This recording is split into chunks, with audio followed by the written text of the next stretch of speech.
ಮೊದಲು ಡಿಪೋ ಶುರುವಾಗ್ತಿದೆ. ಅಣ್ಣನ ಮಲ್ಲಿ ಇರಿಸ್ತೀಯೋ ಇರಲ್ವಾ? ತಾಯಿ ಅಂದ್ರೆ ದೇವ್ರು ಅಂತ ಬಡ್ಕತಾನೆ ನಿಮ್ಮಣ್ಣ. ನಾವಿದ್ ಮನೇಲೆ ಅಲ್ವಾ ನಮ್ಮ ಅಜ್ಜಿ ಇದ್ದಿದ್ದು. ತಾಯಿ ಬಗ್ಗೆ ಗೌರವ ಇದ್ದಿದ್ರೆ ದುಡ್ಡನ್ನ ಕೇಶವನಾಥ್ರಿಗೆ ಬಿಸಾಕಿ ಮನೆ ಬಿಡಿಸ್ಕೋಬೋದಾಯ್ತು. ಡಿಪೋ ಶುರು ಮಾಡ್ತಾನಂತೆ. ಡಿಪೋ ಶುರು ಮಾಡಿದ್ರೆ ಲಕ್ಷಾಂತರ ರೂಪಾಯಿ ಬರುತ್ತೆ.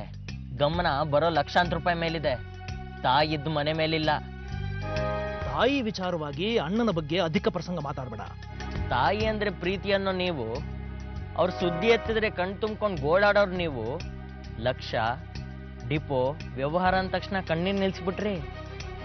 ದುಡ್ಡೇನ್ಸೋ ಕನ್ಸ್ ಕಾಣಕ್ ಶುರು ಮಾಡ್ಬಿಟ್ರಿ. ಅಲ್ಲಿಗೆ ಎಲ್ಲಾನು ವ್ಯವಹಾರನೇ ತಾನೆ.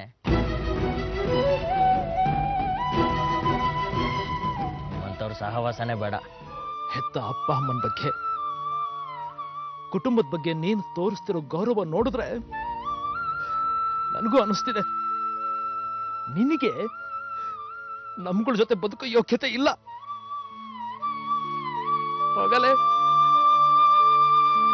ನಾಗರಾಜೇನ್ ಸಾವು ನಿಮ್ಮಪ್ಪನ ತುಂಬಾ ಹೆದರ್ಸ್ಬಿಟ್ಟಿದೆ ಪುಟ್ಟಿ. ಹಾಳ ಕೊರಗ್ತಿದ್ದಾನೆ ನೋಡು. ಇನ್ಮೇಲೆ ನೀನು ನನ್ನ ಮೇಲೆ ನಿಮ್ಮ ಅಪ್ಪನ ಮೇಲೆ ಅವಲಂಬಿಸಿ ಬದುಕೋದನ್ನ ಕಡಿಮೆ ಮಾಡ್ಕೋ. ದಿನ ಹೋಗ್ತಿದ್ದಾಗೆ ನೀನು ದೊಡ್ಡೋಳಾಗ್ತಿದ್ಯಾ. ಅವಲಂಬಿಸಿ ಬದುಕೋದು ಕಡಿಮೆ ಮಾಡ್ಕೊ ಅಂದ್ರೆ ಭವಾನಿಪುರದಲ್ಲಿ ಅನಾಥಾಶ್ರಮ ಇದೆ, ಅಲ್ಲೋಗಿ ಸೇರ್ಕೊಬಿಡ್ತೀನಿ ಬಿಡು. ನಾವ್ ಯಾರು ಅನಾಥರಾಗ್ಬಿಡಲ್ಲಮ್ಮ. ಅಪ್ಪ ಏನೋ ಮನ್ಸು ಕಚ್ಕೊಂಡಿದ್ದಾರೆ, ಅದನ್ನ ನೀನು ಮುಂದುವರಿಸ್ಬೇಡ. ಧೈರ್ಯವಾಗಿರು, ಅಮ್ಮನವರಿದ್ದಾರೆ.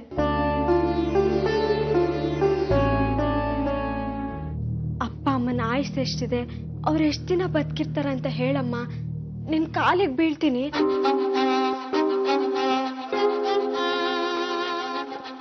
ಹಾಗೆಲ್ಲ ಯಾರ ಆಯಸ್ಸು ಯಾವಾಗ ಮುಗಿಯುತ್ತೆ ಅಂತ ಹೇಳೋ ಹಾಗಿಲ್ಲ.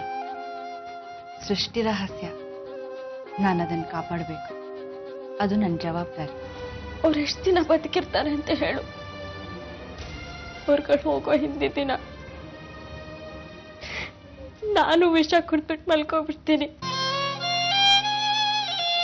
ಸಾವು ಅನ್ನೋದು ಹುಟ್ಟು ಮಗು.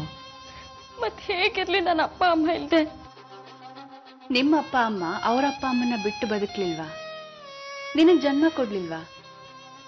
ಎಲ್ರೂ ಬದುಕು ಹಾಗೇನೆ, ಸರಪಳಿ ಇದ್ದಾಗೆ. ಪುನರಪಿ ಜನನ ಪುನರಪಿ ಮರಣ.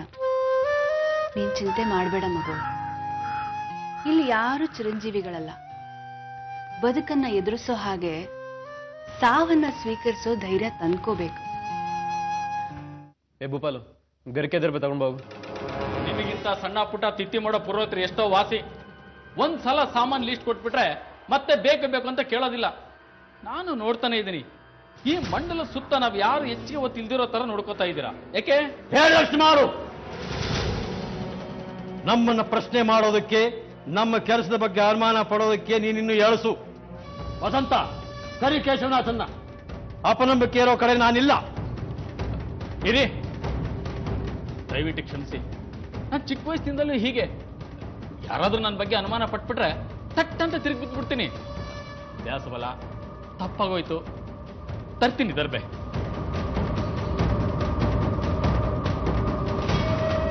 ನೀವ್ಯಾರು ರಾತ್ರಿ ನಿದ್ದೆ ಮಾಡಬಾರ್ದು. ಮನೆ 4 ದಿಕ್ಕಿಗೆ ಜನ ನಿಲ್ಲಿ ಆಯುಧಗಳ ಸಮೇತ. ಹೊರಗಡೆ ಯಾರೇ ಬಂದ್ರು ಕೊಚ್ಚು ಬಿಸಾಕ್ರೋ. ನಾನಿದ್ದೀನಿ. ನಂಬುವುದರ ಶಿಷ್ಯ ವಸಂತ ಉಚ್ಚ ಒಯ್ಯಕ್ಕೂ ಹೋಗಬಾರದು. ಅರ್ಥ ಆಯ್ತಾ? ಆಯ್ತಣ್ಣ.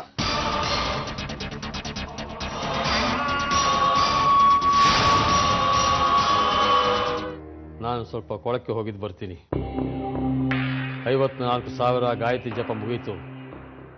ನಿತ್ಯ ಕರ್ಮಗಳು ಮುಗಿದ ನಂತರ 28 ಸೂರ್ಯ ನಮಸ್ಕಾರ ಮಾಡಬೇಕು. ಇಲ್ಲೇ ಇರು. ಬೆಕ್ಕು ಹಾರಿ ಅಪಸವ್ಯ ಆದರೆ ಕಷ್ಟ. ಇನ್ನು ಅರ್ಧ ಗಂಟೆಯಲ್ಲಿ ಬರ್ತೀನಿ. ಅಮ್ಮೇ ಭಗವತಿ.